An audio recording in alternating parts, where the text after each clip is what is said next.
1 Samuel chapter 19. Saul spoke to Jonathan his son and to all his servants that they should kill David.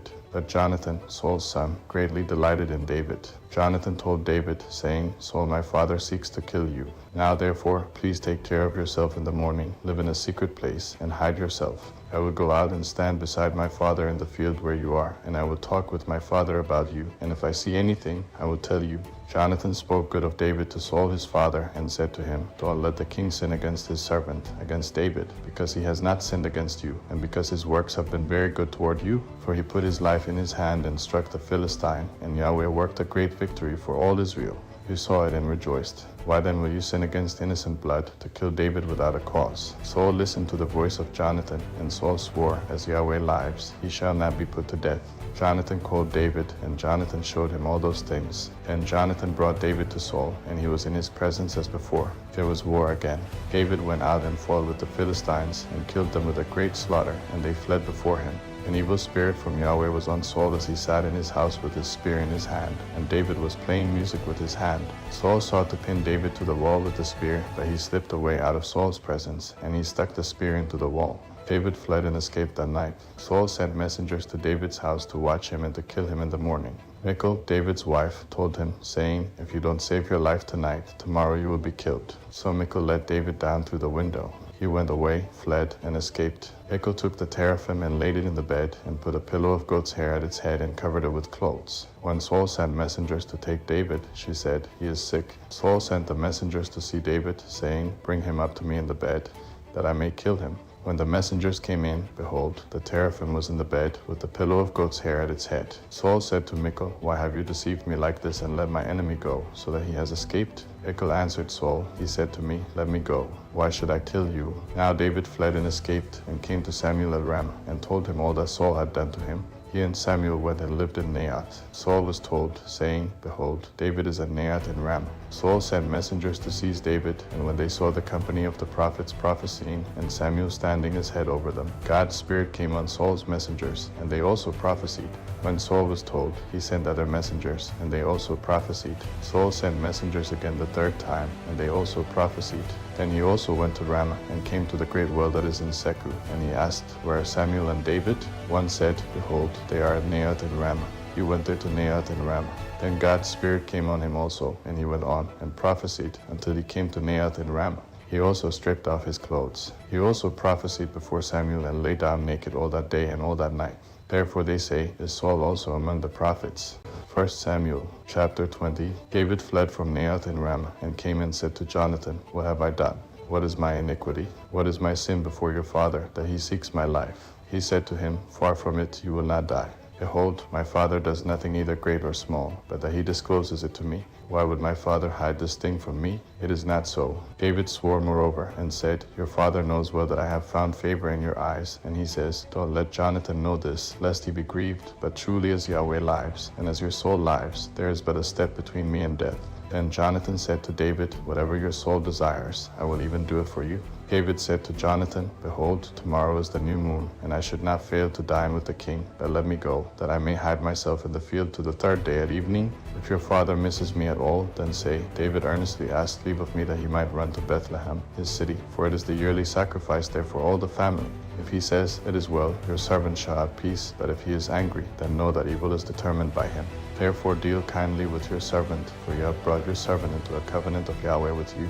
But if there is iniquity in me, kill me yourself, for why should you bring me to your father? Jonathan said, Far be it from you, for if I should at all know that evil were determined by my father to come on you, then wouldn't I tell you that? Then David said to Jonathan, Who will tell me if your father answers you roughly? Jonathan said to David, Come, let's go out into the field. They both went out into the field. Jonathan said to David, By Yahweh, the God of Israel, when I have sounded out my father about this time tomorrow, or the third day, behold, if there is good toward David, won't I then send to you and disclose it to you? Yahweh do so to Jonathan, and more also, should it please my father to do evil, if I don't disclose it to you and send you away, that you may go in peace. May Yahweh be with you as he has been with my father. You shall not only show me the loving kindness of Yahweh while I still live, that I not die. that you shall also not cut off your kindness from my house forever. No, now when Yahweh has cut off every one of the enemies of David from the surface of the earth. So Jonathan made a covenant with David's house, saying, Yahweh will require it at the hand of David's enemies. Jonathan caused David to swear again, for the love that he had to him, for he loved him as he loved his own soul.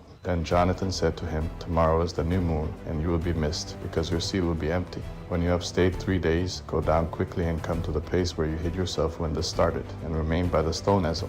I will shoot 3 arrows on its side, as though I shot at a mark. Behold, I will send the boy, saying, Go, find the arrows. If I tell the boy, Behold, the arrows are on this side of you, take them, then come, for there is peace to you and no danger, as Yahweh lives. But if I say this to the boy, Behold, the arrows are beyond you, then go your way, for Yahweh has sent you away. Concerning the matter which you and I have spoken of, behold, Yahweh is between you and me forever. So David hid himself in the field. When the new moon had come, the king sat himself down to eat food. The king sat on his seat, as at other times, even on the seat by the wall, and Jonathan stood up, and Abner sat by Saul's side.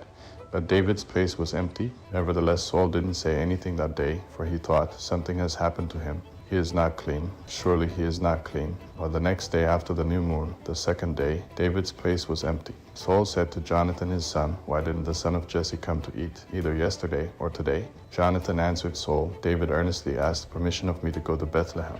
He said, Please let me go, for our family has a sacrifice in the city. My brother has commanded me to be there. Now, if I have found favor in your eyes, please let me go away and see my brothers. Therefore he has not come to the king's table. Then Saul's anger burned against Jonathan, and he said to him, You son of a perverse, rebellious woman, don't I know that you have chosen the son of Jesse to your own shame, and to the shame of your mother's nakedness? For as long as the son of Jesse lives on the earth, you will not be established, nor will your kingdom. Therefore now send and bring him to me, for he shall surely die.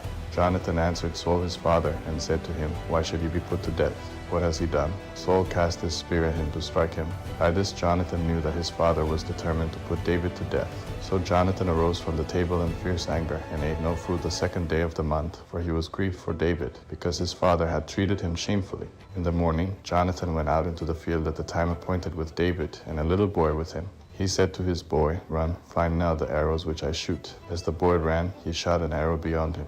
When the boy had come to the place of the arrow which Jonathan had shot, Jonathan cried after the boy, and said, Isn't the arrow beyond you? Jonathan cried after the boy, Go fast, hurry, don't delay. Jonathan's boy gathered up the arrows and came to his master, but the boy didn't know anything. Only Jonathan and David knew the matter. Jonathan gave his weapons to his boy and said to him, Go, carry them to the city. As soon as the boy was gone, David arose out of the south and fell on his face to the ground and bowed himself 3 times. They kissed one another and wept with one another, and David wept the most. Jonathan said to David, Go in peace, because we have both sworn in Yahweh's name, saying, Yahweh is between me and you, and between my offspring and your offspring forever. He arose and departed, and Jonathan went into the city.